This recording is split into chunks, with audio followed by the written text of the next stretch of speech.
어떤 산정을 그러니까 뭐 그 법정 홍수 계획 빈도나 뭐 여러 가지 수자원 계획이나 수자원 장기 수자원 계획이나 뭐 이런 것들을 통해서 이 결정한 다음에 퇴적도를 준사해야 되는데 그게 아니라 이미 그 준설량을 다 결정을 한 다음에 나눠주는 방식이었다 뭐 그런 것들이 뭐 지적이 된 것 같고 그리고 뭐 바닥보공 쇄골 그리고 뭐 수압 진동이나 수화열 같은 것들이 제대로 이 반영이 되지 않았다.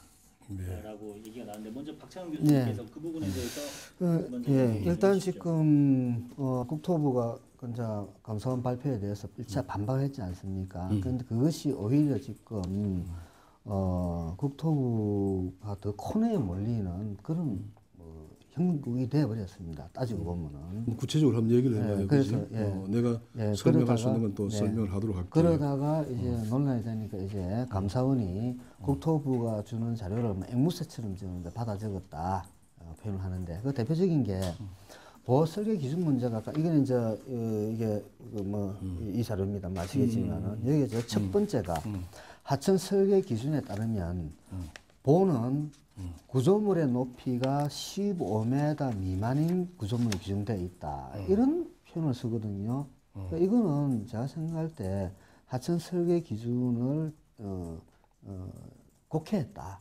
고 저는 보고 있거든요. 이게 안반선인데 보통 파일을 박을 때 안반선까지 박지 않습니까? 그죠? 반드시는 아니고. 여기에 대부분. 이제 여기에 이제 뭐 자갈들도 있을 거고 그죠? 그러니까 안반 위에는 자갈층도 있을 거고 모래층도 있을 거라고요. 전 안반까지 박았어요 이게. 그러니까 안반까지 이제 박았다는 거죠. 그리고 이 선이 그 우리가 기초 지반의 기준점이 선이라는 거죠. 그래서 여기서부터 요 마루까지 높이가 15m라는 뜻이거든요. 근데 근데 이게 얘기합시다. 이게 지금 마치 지금 이게 국무총리실에서는 여기서부터 여기까지가 지금 15m라고 지금 구조물의 높이라고 하고 있거든요. 이거는 제가 생각할 때 참 궁색한 변명이다. 댐 설계 기준에서도 댐의 높이 한 그림을 내가 그렸던 기억이 나요. 정의를 하면서 구조물의 높이입니다. 그러니까, 이 보의 높이는. 맞습니다. 그다음 또 하나를 더 얘기할게. 이 말뚝까지 넣는다 참 어이가 없는데 우리 보의 높이를 우리 지금 예를 들면 저 낙동강 하구뚝이 있어요. 하구뚝은 파일이 안반까지 안 내려가 있어요. 가다가 끝나는 거예요. 뭐 그럴 수 있겠죠. 이런 경우 우리가 말뚝이 안반까지 이렇게 힘을 받을 수도 있고 안반이 너무 멀면은 그 말뚝이 뭐 수십 미터 갈 수 없으니까 그런 경우는 소위 말뚝이 가다가 그걸 끝납니다. 이런 경우는 소위 기초지반인가요 그러면? 아니지 마찰에 의해서 힘을 받도록 해요. 붕 떠가 있어요. 기초 지반이 있으면 이렇게 이 힘을 어떻게 이놈이 받느냐? 왜냐하면 흙에 바로 놓는 게 위험하니까 안전하지 않으니까 말뚝을 수천 개를 박든지 해가지고. 이게 소위 마찰에 힘을 받아요. 꼭 안반에 놓을 필요가 없어. 그러니까 그러면 이 경우는 어디서부터 높여 이게 이까지 높이가 들어간다는 말뚝 길이가? 저는 현재 국토부가 보도자료를 낼 때 보에 대한 뚜렷한 설계 기준이 아직까지 정립이 되어지지 않다. 그리고 해외에서도 바닥 보호공들이 수시로 유실될 수 있다. 이런 보도자를 냈거든요. 그건 아시죠? 그래서 제가 그에 대해서 어떤 반론을 했는가 하니까 아니 아직까지 뚜렷한 설계 기준도 정립되어져 있지 않는 것을 사대양 사업에 적용했다는 것은 부실 설계를 했다는 것을 자인했다. 이제 감사원 보고서를 보면 이제 뭐 이 16개 중에 15개 바닥보호공이 쇄골이 됐고 근데 이 2012년 하반기에 또 6개 부에서 또 다시 쇄골이 돼가지고 피해가 발생했다. 그래서 이게 이 우리 일반적인 국민들이 궁금해하는 건 언제까지 이렇게 계속 이렇게 쇄골되고 고치고 쇄골되고 고치고 이래야 되느냐 이런 의문이 있는데. 지금 우리 이제 15개 부가 바닥보호공이 다 관계됐어, 그지? 그래서 바닥보호공은 국토부에서 해명 자료에도 인정을 하잖아. 그게 이제 유실이 되고 침하가 되는 건 맞다. 다만 이제 아까 우리 박 교수 얘기하시듯이 그 부분에 대한 거는 국내고 외고 사실 이런 게 굉장히 아직 미흡한 부분이 많아가지고 시행착오도 있었다. 왜 시행착오가 있었느냐? 우선 2011년도 지금 13년도입니다. 2년 그러니까 1년 반 전이네. 11년도에 공사할 당시에 일례로 함안보 같은 경우에는 뭐 그 당시 많이 소개됐습니다만 하천 바닥 보호에 나갔는 게 공사 중이었어요. 우리 물바지도 이렇게 만들어놨잖아요. 가물막이도 만들었는데 폭이 좁아졌는데다가 홍수량은 많아지니까 수문을 3개인가 그럴 거야 아마. 3개를 다 열지 못했어. 2개인가 뭐 열었을 거예요. 그러니까 유속이 굉장히 원래 모든 게 완공이 되면 정상적인 운영이 될 건데 그때는 이제 공사 중이고 한쪽은 지금 물막이로 막혀 있고 하니까 유속이 굉장히 빨랐다 이거지. 그래서 이제 밑에 이제 흘러 내려가는 게 시작이었는데 전체적으로 나도 볼 때는 이 바닥 보공이 좀 약했다는 생각이 들어요. 그래서 10몇 개가 이제 유실이 되고 치마도 되고 했는데 바닥 보공이라는 게 그러면 한번 만들어지면 픽스되는 거냐? 보 같은 경우는 뭐 보가 일부가 깔아앉고 한다 하면 있을 수 없는 얘기예요. 그런데 바닥 보공이라는 게 원래 만들기를 보를 만들고 그 밑에 물바지라는 걸 만들고 그 마지막에는 돌이라든지 우리 사석이라 그럽니다. 큰 바위 돌을 뒀든지 아니면은 그 콘크리트로 이 블록을 만들어요. 짜가지고 그리고 밑에 그냥 바닥에 얹어 놓습니다. 만져봐 이게 어느 정도 돌망태도 만들어요. 큰 돌을 구하기 힘들면 망태에다 돌을 넣어가지고 이렇게 싸가지고 밑에다가 떨어뜨려 놓는 거예요. 이게 이제 이동이 돼요. 우리 바닥에 가면 그 TPT 해가지고 테트라포드도 있잖아. 그 비슷하게 바닥에 나가지고 이게 바닥 모양이 어느 정도 쓸려 내려가고 변형이 되면은 그게 맞춰가지고 이동하면서 해라 이거지. 네. 일반적으로 우리가 보호를 하면은 보호 본체, 물바지공, 바닥 보호공, 필요하면 차수벽 이 이제 보통 우리가 하천 설계 기준에 놓는 어떤 구성 요소지 않습니까? 예. 자, 그렇다 그러면은 일단은 바닥 보호공이 유실이 됐다. 그리고 이거 2번, 3번 유실이 됐다. 그리고 일부 또 물바지공도 유실되고 또 본체에도 감사원 결과 보니까 균열의 허용치를 초과한 것도 발생한 균열이 있다. 이런 걸 얘기를 하는데 그런 어떤 보호의 어떤 구성 요소 중에 물론 주가 있고 부가 있지만은 그래도 일단은 우리 그 공학하는 입장에서는 유실이 되면 안 되는 거지 않습니까? 이 큰 구조물, 많은 돈이 들어가는 구조물이고 물속에서 일어나는 구조물인데 일부에 수천 수만의 공정이 있을 거 아닙니까? 그러면 그 중에 어느 부분은 미비한 점이 발생해요. 그러면 그걸 우리가 보완 보수하면서 이 건물을 완성해 나가는 건데, 야 어디서 험 생기면은 와가지고 봐라 무너진다.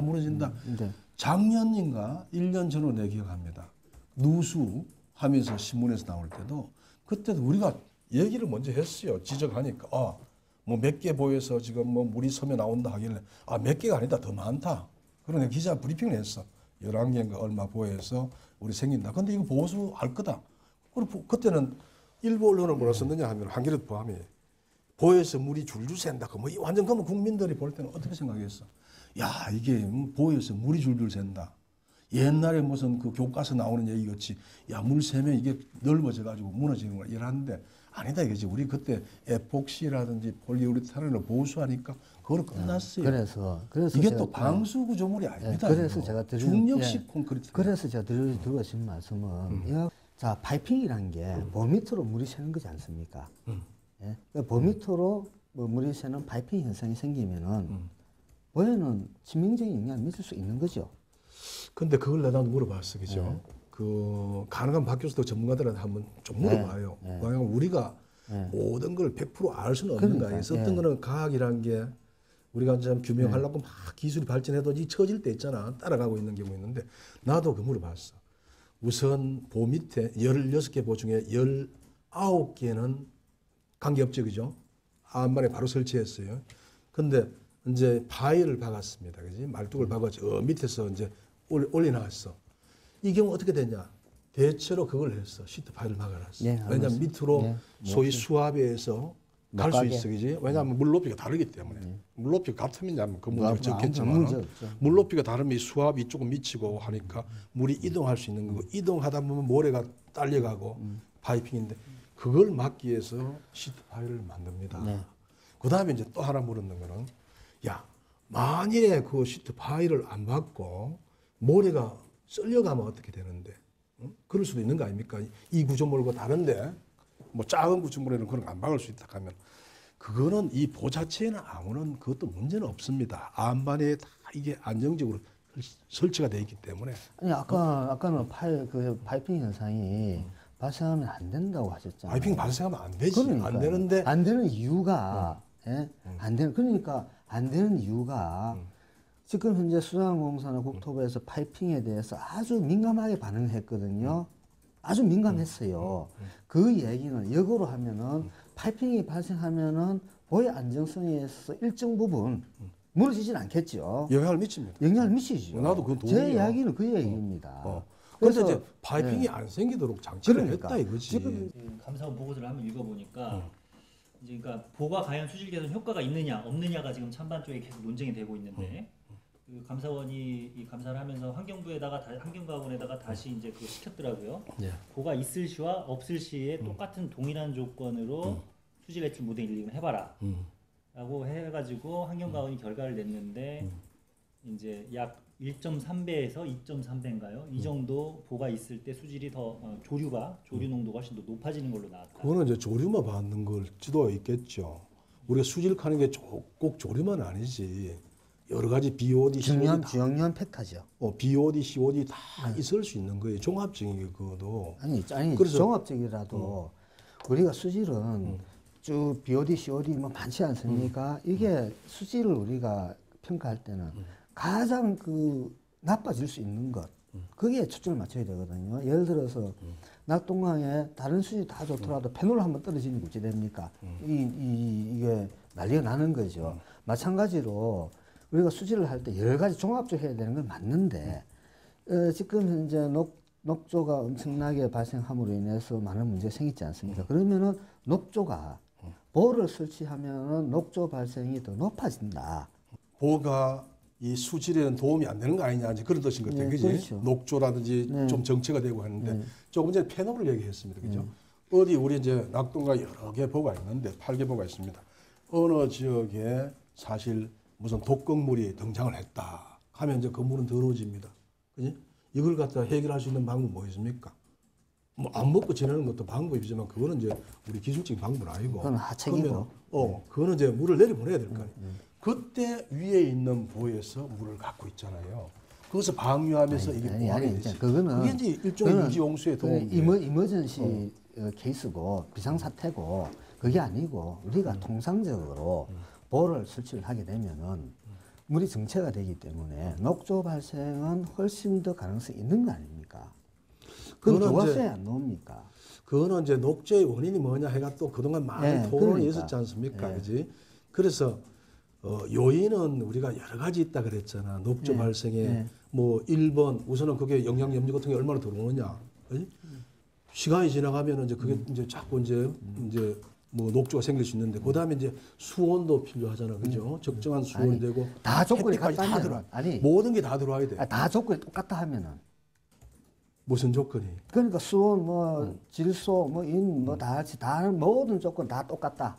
그게 이제 뭐가 시- 있느냐, 뭐가 없느냐, 있느냐 차이가 없느냐 여기에 그게 따라 가지고. 근데 그거는 마치 우리 이 보의 목적 넓기는 4대강 사업의 목적이 뭐냐 하는 거를 혼돈하게 될 수 아니요, 있어요. 아니요. 혼동이 아니고. 전체를 보고 있는 데서 그러니까 전체를. 요즘 수질만 하나 딱 보는 게 아니지. 아니, 우리 그러니까. 보를 만들어서 물을 그걸 말씀 안 확보하는데 드렸습니까? 이게 수질에 영향을 미칠 아니, 수도 그러니까. 있느냐 없느냐 이런 보를 문제야. 설치를 하면은 수량 확보되죠. 수량 확보됐죠. 예, 네. 했고 그러면은 정체가 되니까 녹조 발생 가능성이 높아진 거 아닙니까? 반드시는 아니죠. 그게 이제 여러 가지 복합적인 거겠지. 아니 복합적인데 녹조 발생시키는 변수들은 많지 않습니까? 다른 모든 변수를 픽스 시키자 이거죠. 그래 비교하는 건 곤란하지. 아니 우리가 왜냐하면 다른 여러 가지 아니요. 이점이 있기 때문에. 아니 저기 우리가 뭐 우리가 그 모델링 분석할 때 민감도 분석하는 게 있지 않습니까? 예? 그러니까 그걸 생각해봐. 다른 걸 다 픽스시킨다 하는데 우리가 밑에서 녹조의 가능성이 크다. 그다음에 물이 정체가 돼 있다. 하면 위에서 또 물을 방류를 해요. 아니 그러니까. 그래서 순환을 시키는데 모든 악조건으로 우리가 이제 뭐 수온도 똑같고 뭐도 똑같고 뭐도 똑같은데 물을 그대로 갖고 있으면서 이제 녹조만 보자 수질만 보자 이래야만 그 얘기가 안 되죠. 아니 비교하는 자체가 저기 안 맞지. 보에서는 예, 물이 흘러 보내더라도 한계가 있는 건 아시잖아요. 물론 네. 이제 옛날보다 그러니까, 물 보낸 양은 많아졌습니다. 예.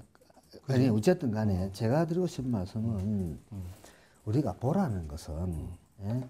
일단 우리가 녹조 발생 원인 중에 성인이 이제 중요하죠. 그다음에 이제 수온이라든지 광량, 그다음에 중요한 요소가 지체 시간이거든요. 감사원 자료를 보면은 어떤 부에서는 100일이 지체된다고 했거든요. 그것도 그러면은 만약에 다른 조건이 다 똑같다면은 당연히 지체 시간이 늘어나면은 녹조 발생이 훨씬 더 발생할 수 있지 않습니까? 근데 우리가 그 어떤 그 우리 기술적인 분석을 할 때 그 실험 시설 할 때는 실험실에서 우리는 어떤 그 분석을 할 때는 몇 가지를 고정을 시키고 이걸 보고 저걸 보고 하지만 이거는 이제 소위 현실적인 실질적인 문제다 이거죠. 그 중에 모든 걸 고정시켜 놔놓고 다른 또 영향이라든지 다른 이점을 안 보고 그 중에 물이 옛날보다는 더 지체되지요. 지체라는 거 맞아. 그지? 왜냐하면 그걸 다른 데 이용해서 우리가 지체됨으로써 우리가 물을 확보한 거 아닙니까? 그러니까. 그지? 예. 그 얻는 이점이 또 많으면서 그러니까. 그게 지수로 상쇄되는 그러니까 거예요. 그것을 그걸 하나하나 보면서 예. 얘기가 그것만 이런 말씀이지 않습니까? 볼을 설치해서 수량 확보하면서 이득이 있다 그러면은 일정 부분 정체를 시켜가지고 또 부작용도 있을 수 있다. 그 부작용을 최소화하기 그러니까. 위해서 우리가 각종 시설이 등장하는 그러니까 거죠. 바로 그 얘기라는 거지요. 보라는 것은 예? 수량 확보하는 이점이 얼마나 클지는 모르겠지만 수량 확보했다. 그 다음에 이것이 가지고 있는 부작용은 말 그대로 그거 아닙니까? 정체를 시켰기 때문에 그렇지만 정체를 신경이 반드시 나쁜 건 아니라 그랬잖아. 아까 전에 말했듯이 아까 박 교수 얘기하시듯이요. 밑에 패널이 어느 지역에 발생했다.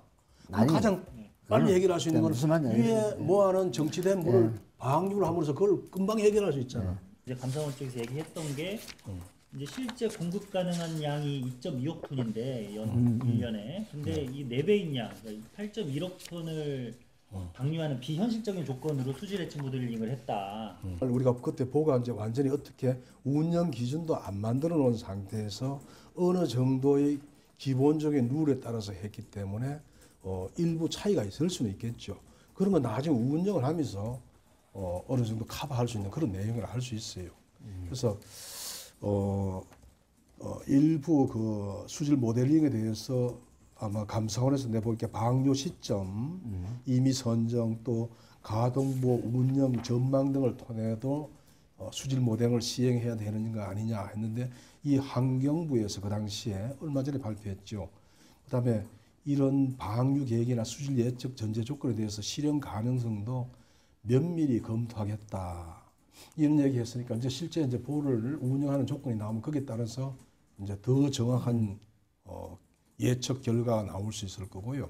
그다음 거기에 따라서 또 맞는 대책들을 이제 만들어낼 거니까. 그러면 수질 예측이 잘못됐다는 거를 인정을 하시는 건가요? 잘못됐다는 건 아니고 우리가 예측이 그 당시에 주어진 조건이 충분하지 않았다고 해가지고 그걸 모두 잘못된 거로 밀어붙이면 근데 그게 이제 어느 공사도 할 수가 없어집니다. 안식이 지금 현재 실제 공급 가능한 양이 2.2억 톤인데 8.1억 톤을 넣어가지고 돌렸거든요. 그래서 감사원이 잘못했다 했거든요. 그래서 그렇게 돌린 걸 가지고 지금 그 수질 예측을 한 것이지 않습니까? 그것은 결국은 4대양 사업이 끝나는 시점에서 어떤 상황을 시작할 때 제대로 파악을 못했다라는 것을 설명하는 거 아닌가요? 그렇지는 않죠. 여러 가지 다양한 다양한 건 있는데 케이스가 있을 수 있지. 어느 한 케이스가 딱 정확한 예측이 안 맞는 거 아니냐 이래 얘기할 수는 없어요. 아니요. 감사원에서 지적한 걸 보니까 이제 감사원은 대우나 얘기를 한 게 아니고 4대강 본류 구간 물 부족은 1.6억 톤인데도 구체적인 활용 계획 없이 전 구간에 8억 톤이나 확보를 했다. 그러니까 쉽게 말해서 사용 계획이 결정되지도 않았는데 과다한 준설을 했다. 일단 이 물 확보했는 거는 비상용수 역할을 크게 할 겁니다. 큰 가뭄이 들고 할 때. 그 다음에는 하천 유지용수예요. 비상용수라는 건 마치 댐 같은 데도 보면 일부 밑에 있는 게 비상용수로 활용이 되는데 그러면은 저건 언제 쓰는데? 저거는 이제 가뭄이라든지 비상사태가 등장할 때 물을 쓰는 거예요. 비상용수 또 필요하면 하천 유지용수 이렇게 말씀하셨거든요. 다시 얘기해서 농업용수 확보한 건 아니다는 거죠. 그 얘기는 농업용수. 예, 그러니까 그 얘기는 뭔가 하니까 이미 낙동강에는 농업용수가 부족하지 않다는 그런 뜻이거든요. 비상용수 가뭄 때에 우리가 필요한 물은 비상용수라 그래요. 네. 응? 그거 그렇잖아. 처음 넣는데요. 비상용수란 게 이번에 비상한 예. 소위 위급 상황이 발생할 때 이용할 수 있는 물이 비상용수가 돼요. 그럼 위급할 때 어디입니까? 언제입니까? 우선은 가뭄이 될 수 있고 그러니까 또 가뭄에서 수질 사고도 될 수 있고, 그죠? 아니, 그것도 위급 일단 상황이 이제 되지. 활용면에서 본다면 활용면에서 본다면 없지 않습니까? 농업용수 이미 다 낙동강변은 예, 그 아니라 그러는 게 이번 가뭄 때 보니까 우리가 한 25%가 4대강에서 확보한 물이 영향을 미쳤다니까요. 아니 그거는 사대강 사업 전에도 이미 안전한 지역이었습니다. 안전한 지역이 아니지. 우리가 지금 구체적으로 수위를 구체적으로 그 낙동강변에 어느 벌판에서 예? 그동안에 2, 30년간 농업용수가 부족해가지고 가뭄이라도 한번 들은 적이 있느냐? 그것을 만약 있다면은 그 면적을 다 찾아야 되지 않겠습니까? 기준 20년이라면은 그래서 20년에 낙동강변에 어떤 농경지가 있는데 가뭄이 들어서 피해를 봤는데 이번에 그 해결해줬다. 이것이 맞는 것이지. 신 교수님 말씀은 낙동강변 전체에 있는 농경지가 이번에 혜택을 받다는 논리거든요. 그러면 이거는 그게 아니고요. 적절하지 않다는 거죠. 우리가 지금 낙동강뿐만 아니라 모든 강의 이제 농경지를 같이 비교하니까 이 영향권이 얼마냐? 25%가 되더라 이게. 그래서 그러니까 왜 내 그 얘기를 하느냐 하면은 저 멀리 있는데 그쪽에는 이번에 가뭄이 들었는데도 물 공급 안 했잖냐. 그래서 우리 이 사업 자체가 농경 경우에는 물론 이제 고업용수 이런 거는 강력 상수로 관계될 건데 농경지 경우에는 25%가 수혜 지역이다. 알겠습니다. 무슨 말인지 알겠습니다. 제가 그다음에 한번, 예. 물 이용 또 측면에 이제 수자원의 효율적 이용 이런 측면이 되는데요. 하천의 물을 이용하는 것은 크게 두 가지 방법을 나눌 수 있어요. 그거는 뭐 잘 아실 거 아닙니까? 하나는 뭐냐? 인스트림 유제에서 하천 안에서 있는 거로서 이용이 되는 거예요. 그게 이제 소위 수력 발전입니다. 물이 사라지지 않아요. 우리 대표적인 건 소수력 발전입니다. 그거는 물이 그냥 흘러가면서 에너지를 얻는 거예요. 그 다음에 수위를 높여줬기 때문에 거기서 각종 레크레이션이 가능하고 사람들에게 쉴 수 있는 공간을 만들어주는 이런 여러 가지 이점이 있습니다. 그게 이제 인스트림 유제고, 그 다음에 물을 끄집어내는 게 아웃스트림 유제예요. 그거는 이제 말했듯이 물을 공급하고 딴 데 가져가고 하는 그런 용도예요. 오케이. 예, 그래서 알겠습니다. 우리 가뭄 같은 게 이 사대가 물 많고 아무것도 쓴 게 없지 않습니까 하길래 두 용도로 물은 다 사용할 수 있고 아웃스트림 경우에는 이 특히 비상시에 더 큰 역할을 한다 하는 그걸 내가 강조합니다. 어떻습니까? 감사원 감사 결과에 대해서 어떻게 평가를 하십니까? 그리고 그 박 교수님도 어떻게 평가하시는지 차례대로 좀 말씀을 좀 해주십시오. 그 이제 감사원에서 그 발표가 나오고는 이제 우리 박 교수님이 많이 바빠졌잖아. 그래서 감사원에서 이제 보호 자체의 안전 뭐 이거의 문제라는 건 아니었어. 감사원도 뭐 나름대로 억울하다 할지는 모르죠. 그게 자꾸 문제가 되니까. 그런데 어쨌든 그 발표 내용은 걱정할 수 있도록 좀 가장된 표현이 있었어요. 그래 언론도 예를 들면요. 무슨 아까 전에 보호 설계 기준 해가지고 여러 가지가 있었지 않습니까? 그 다음에 그 미비한 점이 이렇게 있다, 이게 있다, 저게 있다 하고 하는데 그런 거는 공사 과정 중에 생길 수 있는 거는 이미 보수 다 했는 거야. 그걸 갖다가 막 해가지고 아까 균열 누수하고 있잖아요. 무슨 1,000몇백 개소에 3,000몇백 메타의 뭐 균열이 발생해서 그럼 국민들 들으면 야 1,000몇백 개소에 뭐 균열이 생겼다더라. 길이가 막 3,000m면 3, 4km 아닙니까? 다 합쳐놨는데. 그래서 내가 우리 저쪽에 확인하니까 균열은 그 부집되고 나면 생기는 걸 다 일절 제가 다 체크하고 어느 순간에 보수 다 끝난 겁니다. 근데 그걸 갖다가 균열이 생기든 뭐다 이렇게 언론에서도 뭐 총체적 부실이다 하고 뭐 제목을 달니까 이제 감사원장도 이거는 내가 한 소리 아니다. 우리가 이제 그런 뜻으로 한 건 아니다. 이런 식으로 이제 해가지고 국민들한테 괜히 이제 불안 이런 걸 심어줬다 이거죠.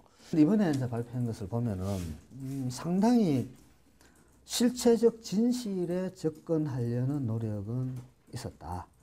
그렇지만은 지금 어떤 감사원이 밝힌 것은 빙산의 일각이다.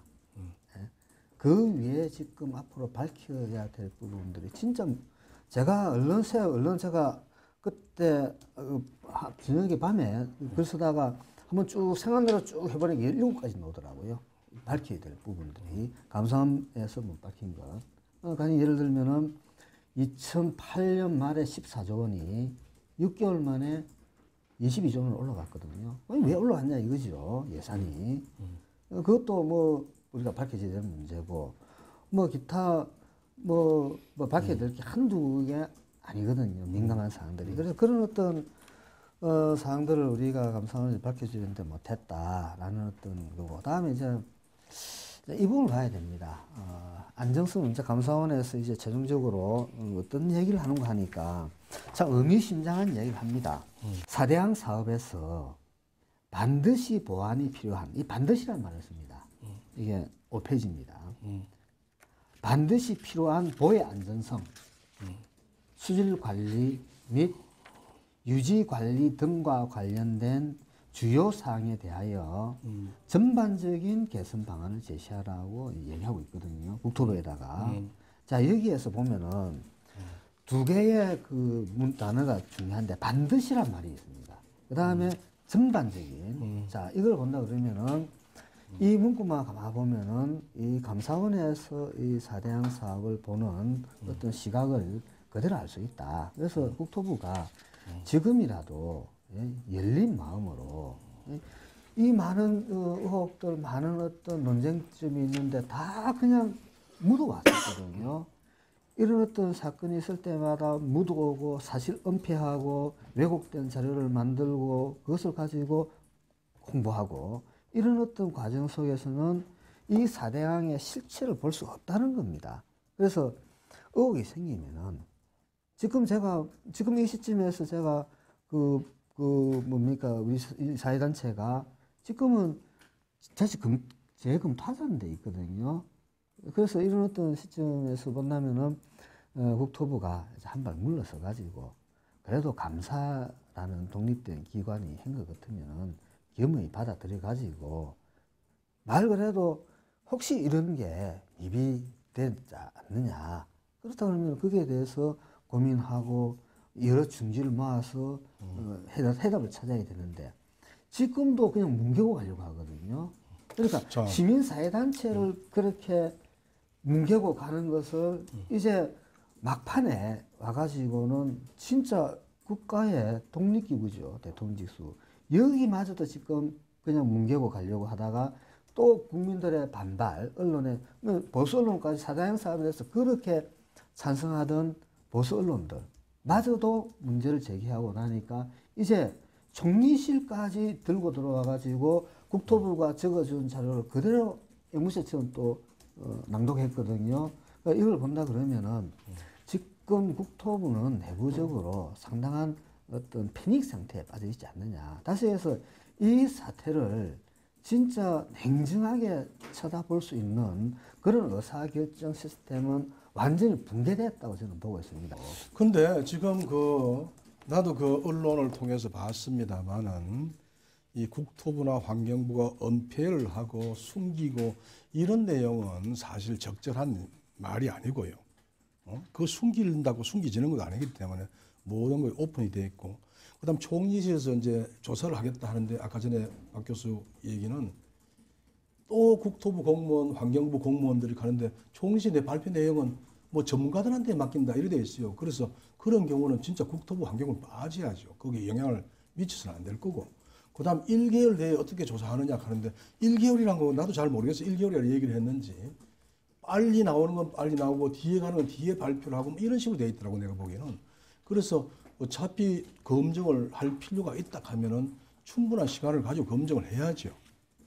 다만 예전에도 보면 이런 경우에 양쪽에서 뭐 많은 사람들이 참여가 할 건데 우리 이제 이쪽에 추진본부에서도 그동안 이 점검과 관련해가 작년 2월 달에 그 94명의 전문가들이 참여해가지고 한 3주 동안 여러 가지를 체크했어요. 체크해가지고 그럼 체크가 모든 게 오케이 이런 건 아니고 그래서 지적했는 내용을 이제 가지고 보완을 해 나가는 거죠. 그래서 일반적으로 사업이 한 번에 만들면 그것도 끝은 아닙니다. 문제 지적 많은 지적을 받아가지고 고치고 개선해 나가는 건데 지금 이제 총리실에서 이런 얘기를 하니까 만일 이걸 가지고 다시 검증하고 점검을 한다 하면은 이제 중립적이고 객관적인 사람이 참여해가지고 해야 되는 거지, 그건 당연하게. 다만 지금 와가지고 뭐 계획이 잘못됐다, 뭐 했다 이런 얘기는 굉장히 이제 정책적인 판단이 필요한 건데 지금 와서 왜 그 당시에 8억을 했느냐, 2억을 했느냐, 뭐 덜 파야 되는지 이거는 예전에 문제 제기로 끝나는 거죠. 이미 다 만들었는데, 그지? 이 구조물 만들었으면 이걸 이제 잘 갖고 가 유지 관리하는 게 중요한데 아직도 왜 이런 걸 만들었느냐, 철거하자, 철거를 검토하자 이런 거는 국익을 위해서 바람직하지 않다. 저는 국익을 위해서 그게 필요하거든요. 자, 지금 현 시점에서 자, 보험 만들었습니다. 이 보험을 예를 들면은 자, 매몰 비용 처리하자, 좋다. 예? 그 비용 좋다, 매몰 비용 처리하자. 자, 지금부터 예? 보호가 있음으로 인해서 얻을 수 있는 편익, 이익이 있을 거잖아요. 다음 이거로 인해서 그 유지 관리 비용이 있을 거잖아요. 이게 거의 비슷하거나 편익이 높으면은 아예 당연히 해야죠. 근데 편익과 유지 관리 비용이 현저하게 국민 눈으로 봤을 때도 야, 그거 얻는 것보다 드는 게 더 많다. 예를 들어서 50%밖에 안 된다. 그러니까 그 유지 관리비가 100원 든다 그러면 50% 50원밖에 못 얻으니까 매년 손해 보는 거 아닙니까? 그럴 경우에는 우리도 한 번쯤 철거를 고민해 보자는 그런 뜻이거든요. 근데 이제 만들어가 완료했는 게 이제 작년으로 이제 거의 99.몇 %를 다 마쳤는데 그 어떤 성과나 효과 이런 거는 이제 시간이 지나면서 나올 거 아닙니까? 그렇다고 우리가 목표로 했던 여러 가지가 바로 다음에 나타나는 건 아니에요. 홍수는 작년과 재작년 2년에 걸쳐 가지고 어느 정도 검증이 됐다고 저는 봅니다. 그건 박 교수도 아마 인정하실 것 같은데 아까도 홍수 도움 됐다는 얘기했고, 그런데 수자원 확보, 가뭄 때 이런 것도 작년 5, 6월 달도 있었지만은 아주 극심한 가뭄이 들 때 이게 어떤 역할을 할 것이냐 하는 거는 이제 기다려봐야 되는 거예요. 그걸 가지고 바로 지금 검증이 됐다 이런 얘기하는 거 참 힘들고 지금 비용이 얼마나 들고 어떤 편익이 얼마냐 하는 거고. 반대를 위한 반대와 찬성을 위한 찬성 두 가지가 있거든요. 저는 이 두 가지 양극단인데 그 양극단 중에 우리 사회를 더 위험하게 만드는 것은 찬성을 위한 찬성입니다. 왠가하니까 반대를 위한 반대가 있다면은 이거는 말 그대로 NGO라든지 뭐 주로 이런 쪽이고 다시 해서 조직과 예산과 뭐 이런 것이 없는 쪽이고 찬성을 위한 찬성은 말 그대로 힘이 있는 데서 하는 거거든요. 그래서 이 양극단 중에서 뭐가 우리가 지향해야 될 것인가 하니까 결국은 서로가 합쳐야 되는데 그것이 이 정부에서는 너무나 안 됐다는 거죠. 그리고 반대를 위한 반대를 한다고 저를 얼마나 비판말을 했습니까? 근데 그래서 제가 마지막으로 드리고 싶은 얘기는 이 어떤 대형 국책 사업을 할 때는 말 그대로 국민적 합의를 이루는 최소한의 장치를 하면서 하는 게 이왕 하는 사업 같으면 더 잘할 수 있거든요. 이게 점수를 준다면 100점 만점에 몇 점을 줄 것인지 각자 말씀을 해주시고 혹시 답변하실 게 있으면 심 교수님 한 번만 답변해 주시고 점수 매겨주시고. 근데 이제 조금 전에 그 사회적인 합의 그거는 참 중요하다고 생각해요, 저도. 왜냐하면 그 갈등 이런 게 어떤 사회적인 비용이 굉장히 크거든요. 근데 아까 그 박 교수 얘기하신 찬성을 위한 찬성, 반대를 위한 둘 다 사실 옳은 건 아닙니다, 그지? 요즘은 왜 이래 극단적으로 가는 경우가 자꾸 생기는지 참 안타깝다는 생각이 들어요. 어떤 게는 이게 정치의 쟁점화돼 가지고 어떨 때는 기술자인 내가 정치하는 사람하고 기술적인 문제를 가지고 막 유속이 이렇다 저렇다 하면 따지기도 하거든요. 그럴 때 참 힘들다. 다른 측면에서는 물론 얘기할 수 있지만은 그런 게 안타까움은 있습니다. 근데 어느 이제 극단적인 가는 거는 그거는 이제 우리가 피하고 가능하면 좀 서로가 협의를 해서 사회적인 합의가 필요하다는 건 저는 뭐 전적으로 동의를 하고 있습니다. 4대 강의는 점수를 몇 점을 주세요? 점수를 내가 지난번에 이제 퇴임하면서 작년 말로 제가 퇴임을 하고 이제 대학으로 돌아갔습니다. 이제 3년 8개월 만에 이제 학교를 갔는데 어쨌든 저는 이제 그 기간 동안에 최선을 다했습니다. 뭐 저는 처음에 갈 때도 뭔가를 다른 욕심보다도 이게 우리나라의 앞날에 도움이 된다는 생각을 했어요, 사실. 근데 얼마 전에 퇴임할 때 어느 신문에 저보고 이제 점수를 얼마냐 하기가 저도 조금 그때는 약간 당혹스러웠어요. 야, 내가 이 사업을 총괄했는데 내가 내보고 점수를 내면 어떡하느냐. 그거는 남들이 아마 시간이 지나면서 점수를 낼 거다. 아, 그래도 그냥 숫자 한번 말해보세요. 해가지고 내가 그때 생각하니, 야, 이 사업을 내가 100점이라 할 수는 없다. 왜냐하면 어느 사업도 이런 건설 사업은 만점이 있을 수 없다. 완벽한 건 있을 수 없다. 이거지. 그래서 그렇다면은 부족한 부분도 있다. 이제 앞으로 우리가 이 끌어가야 되고 뭐 그래가지고 내가 당시에는 95점이라고 얘기는 했어요. 그 숫자가 뭐 아주 그래 중요한 건 아닙니다. 그래서 내 이 점수에 대해서 얘기하면은 어쨌든 완벽한 건 아니지만은 우리가 어떤 미래에 대비한 오랫동안 방치된 이 강을 바로잡고 복원했는 거다. 그렇지만은 미비한 부분도 있다는 거는 어차피 나도 인정해요. 그런 부분은 앞으로 우리가 계속 갖고 나가야 된다. 이것을 참 점수로 평가를 한다는 것은 상당히 어렵지만은 글쎄요, 저는 뭐 결국은 F학점이 알겠느냐. 예? 뭐 신 교수님께서는 좀 뭐 수사에 들렸을지 모르겠지만 점수 100점 만점으로 주십시오. 그러니까 F학점 같으면 점수 나은 것 같고, 그래서 이 앞으로가 이제 문제인데, 앞으로가 문제인데, 그래서 저는 지금 박근혜 정부가 이 4대양 사업을 그대로 안고 갈 수는 없습니다.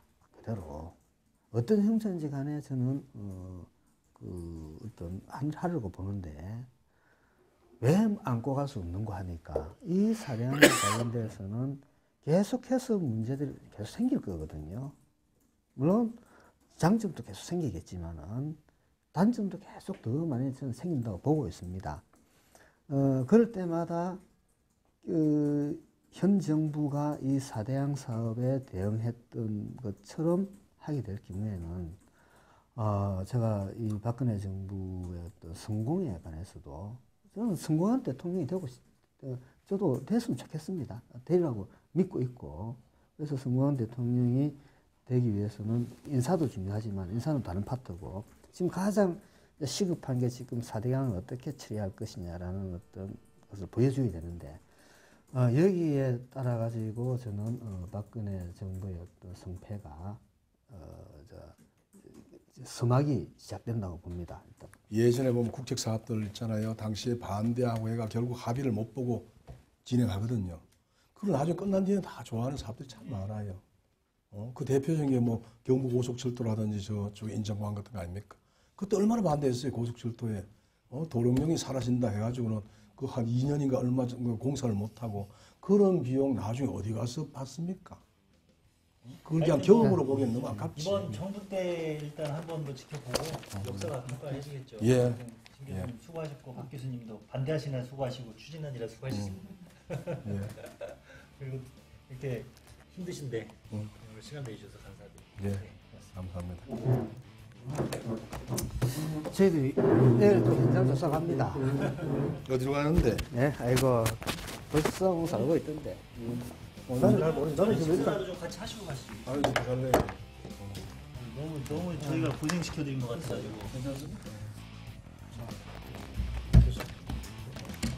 어디로 가는데? 어디 가도 내가 하고 별 지금 우리 그 낙동강 쪽에